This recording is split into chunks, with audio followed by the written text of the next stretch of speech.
भगवा रंग में रंग चुका चंबा का ऐतिहासिक चौगान, जिसमें सुबह से ही बारी बारी से जम्मू कश्मीर के जिला डोडा, किश्तवाड़, भद्रवाह, कालाबान से हजारों की संख्या में श्री मणिमहेश कैलाश यात्रा को करने चंबा के चौगान में पहुंच चुके श्रद्धालु। सदियों से भगवान भोलेनाथ में आस्था रखने वाले ये लोग अपने झुंड के साथ अपने घरों से पैदल यात्रा करते कैलाश पहुंचते हैं। पर चंबा के चौगान में इनका पहला पड़ाव इसलिए भी महत्वपूर्ण हो जाता है क्योंकि भगवान भोलेनाथ जब जम्मू कश्मीर से मणिमहेश के लिए जा रहे थे तो उन्होंने सबसे पहले इसी चंबा के चौगान में अपना पहला डेरा लगाया था। इसी मान्यता को लेकर जम्मू कश्मीर से आने वाले ये शिव भगत इसी जगह अपना डेरा लगाते हैं। तत्पश्चात उसके अगले दिन आगे मणिमहेश की यात्रा शुरू हो जाती है। कई वर्षों के बाद ये पहली बार देखने को मिल रहा है कि लाखों की संख्या में दूर दूर से पवित्र मणिमहेश कैलाश की यात्रा करने को चंबा पहुंच रहे हैं। इस बार सबसे ज्यादा श्रद्धालु जम्मू कश्मीर, डोडा, किश्तवाड़, रामबन और भद्रवाह से श्रद्धालु मणिमहेश कैलाश के पवित्र स्नान में पहुंच रहे हैं। चंबा के चौगान में जगह जगह टोलियों के साथ डेरा जमाया इन श्रद्धा भाव से भरे भगत लोगों का कहना है कि वे अपने घरों में काफी पहले मणिमहेश यात्रा को निकल पड़ते हैं और जगह जगह पर पड़ाव लगाते हुए मणिमहेश की कैलाश यात्रा करते हैं। चंबा से जिंदू मेहरा की report, AMI news, Himachal.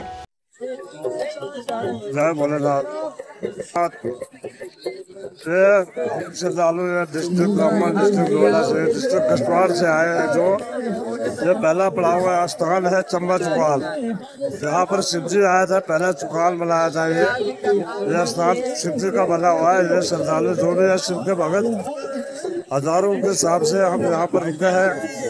Shiv भगत जो भी आए थे हम उनके सेवा करने रुके हैं। भोलेनाथ के आज हम चौगान में 2 दिन यहाँ पर सेवा करेंगे, उसको याद में।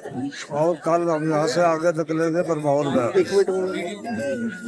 कल हम आगे बरमौर 84 के लिए निकलेंगे और बरमौर 84 में जाकर फिर उसके बाद हम परमानी माता के जाएंगे।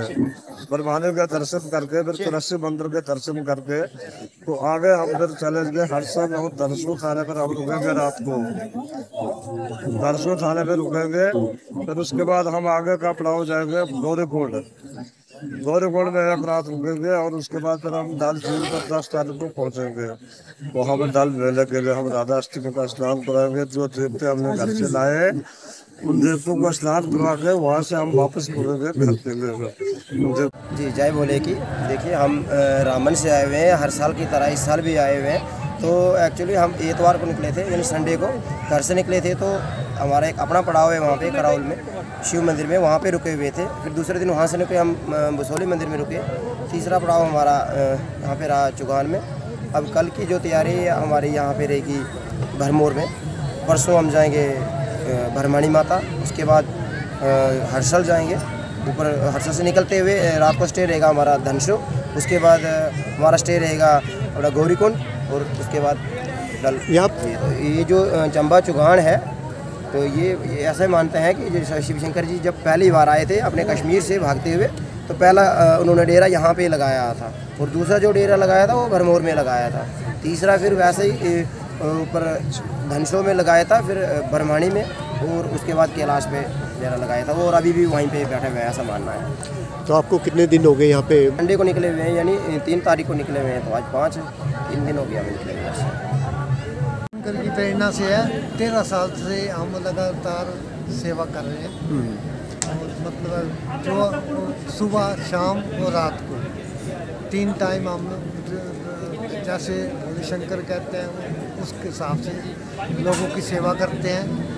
उनके मतलब जो रुचि होती है, जो भी यहाँ आता है मतलब कोई खाली नहीं जाता, लंगर खा के ही जाता है। ये उनकी भावना है। ये हर साल आते हैं और कम से कम 4-5 दिन लगातार रुकते हैं और फिर मणिमहेश की यात्रा के लिए चले जाते हैं। फिर जिस दिन लास्ट होता है वहाँ से आते हैं और यहाँ ठहरते हैं। उस दिन काफ़ी रौनक इससे भी ज़्यादा होती है।